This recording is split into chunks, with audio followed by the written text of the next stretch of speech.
सभी का बहुत बहुत स्वागत यहाँ पर। सबसे अच्छी बात यह है कि अब मेरी प्रशंसा इतनी कर दी गई है इस मंच से कि मुझ पर पूरा दबाव बनाया गया है।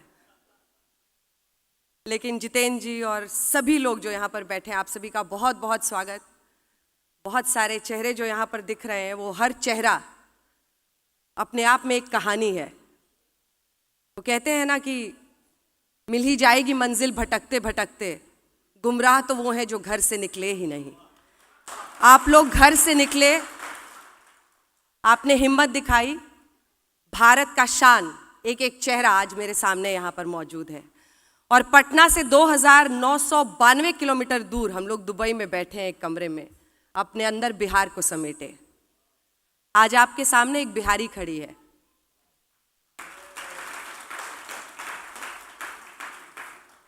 और एक अलग ही गर्व की अनुभूति होती है इस बात पर। एक और शेर इस पर याद आ गया कि उस शख्स को कोई गिरा नहीं सकता जिसने चलना ही ठोकरों से सीखा।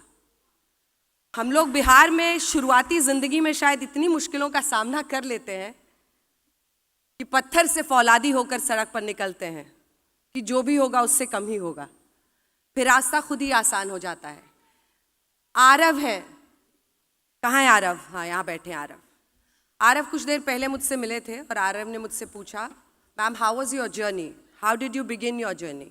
इट्स ऑल राइट, आप बैठिए। आपको मैंने कहा था ना, मैं आपको अपनी जर्नी यहाँ से बताऊंगी, स्टेज से।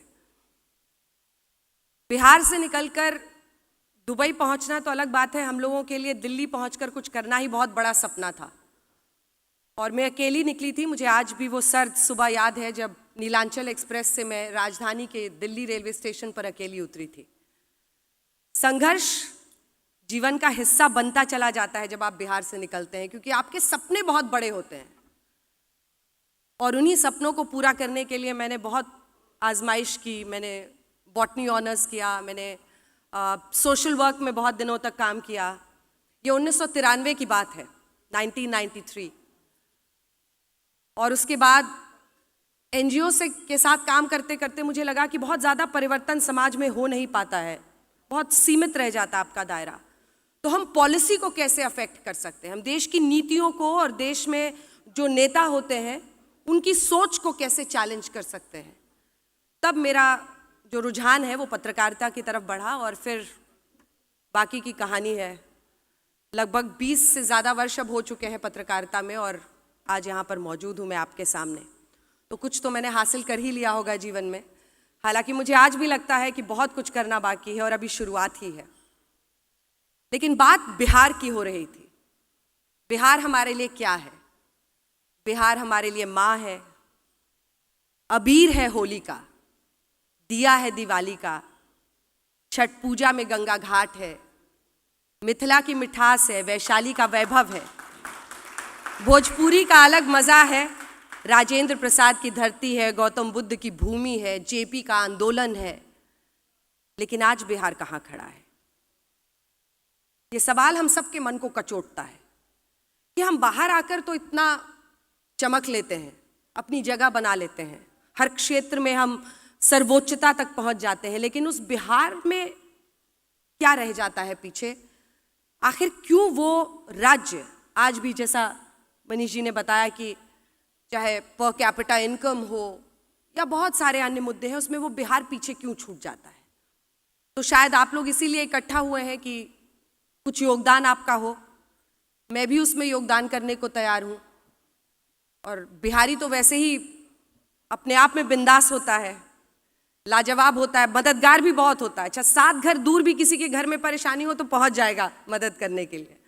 4 लोग पहुँच जाएंगे और बोलेंगे नहीं हम मदद करेंगे आपकी, बताइए क्या दिक्कत है, हम सुलझाते हैं। तो हम लोगों का एक अलग तरीका है जीने का, हमेशा लोगों को साथ लेकर चलने का। और इसीलिए कहते हैं कि हम हवाओं का रुख बदल रहे हैं, आए दुनिया हमारे साथ चले। एक बात जो मुझे लगता है कि शायद जिस पर हम सबको सोचने की ज़रूरत है, वो ये है कि जो लोकतांत्रिक व्यवस्था या जो चुनावी व्यवस्था बिहार में रही, क्या वो सिर्फ इसके लिए जिम्मेदार है या फिर जितना हम सबको करना था उसमें भी कहीं कमी रह गई? क्योंकि ज़्यादातर जो लोग काबिल रहते हैं वहाँ पर व्यवस्था की कमी, इंफ्रास्ट्रक्चर की कमी की वजह से बेहतर अपॉर्चुनिटीज़ की तलाश में वहाँ से निकल जाते हैं। लेकिन शायद this is a platform from where we can give back to Bihar, तो इसीलिए मैं इसमें शामिल भी हुई कि जिस तरह से भी मदद मैं कर सकती हूँ या इसका हिस्सा बन सकती हूँ, उसमें मैं ज़रूर आपके सामने रहूँगी। हाँ, ये बात ज़रूर है कि जब चुनाव कवर करूँगी तो निष्पक्ष होकर करूँगी, क्योंकि यहाँ आने के बाद मुझे धीरे धीरे लोगों की पॉलिटिकल एफिलिएशंस पता चले। लेकिन उन सब के बावजूद बिहार को लेकर हम सब के दिल में बहुत ईमानदारी है और उसमें कोई शक नहीं कर सकता है।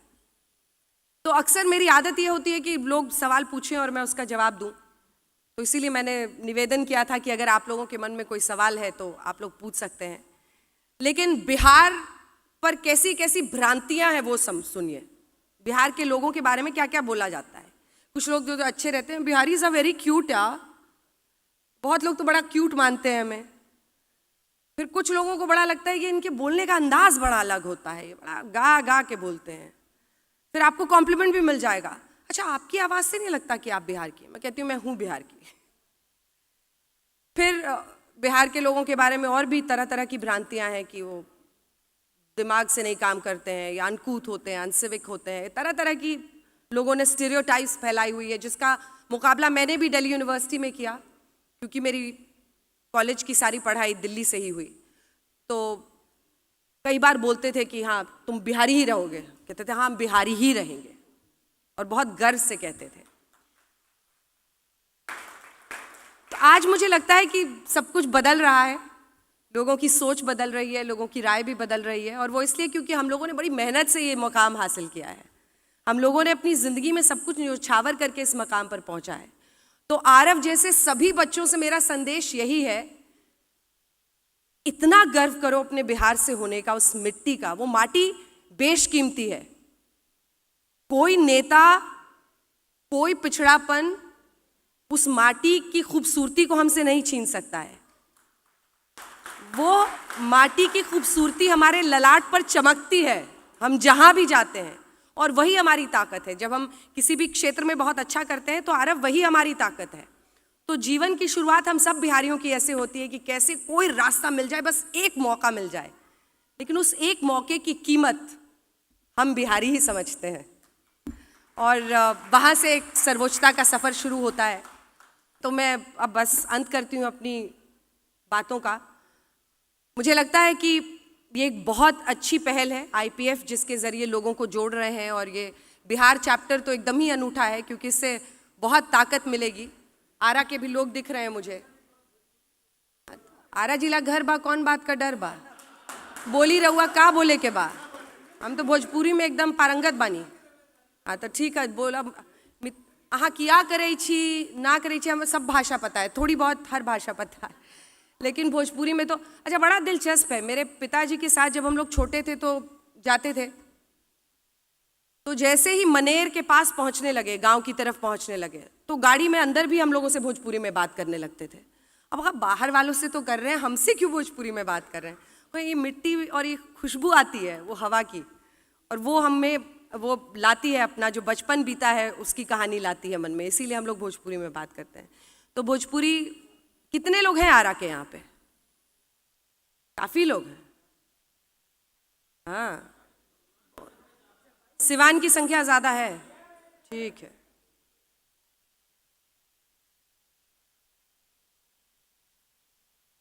आजकल चंपारण मीट खूब बन रहा है, दिल्ली में भी मिल रहा है। लेकिन जहां भी जाइए खूब ऐसा उदाहरण बनिए कि लोग बिहार का नाम, वैसे भी आप सब लोग इतना गौरवशाली बना ही रहे हैं, और मैंने भी इस प्रोफेशन को इसी तरह से ट्रीट किया। मतलब इस प्रोफेशन में मैं आई तो ये मेरा बिहार बन गया और मैं इसकी पटना बन गई, उसी में दिल समा गया है और अब उसी में आगे बढ़ रही हूँ। तो मुझे लगता है कि जहाँ भी हर क्षेत्र में आप लोग हैं यूं ही चमकते रहिए, और मेरी शुभकामनाएं इस पूरे फोरम के साथ कि आप लोग ऐसे ही नाम रोशन करें, और कुछ बिहार में ऐसा हो कि हम शायद एक दिन ये बोलें कि पर कैपिटा इनकम हो, डेवलपमेंट हो, उस पूरे इंडेक्स में बिहार लीड करे भारत को, जैसा एक वक्त पर हम शिक्षा के क्षेत्र में करते थे। बहुत धन्यवाद आप सभी का।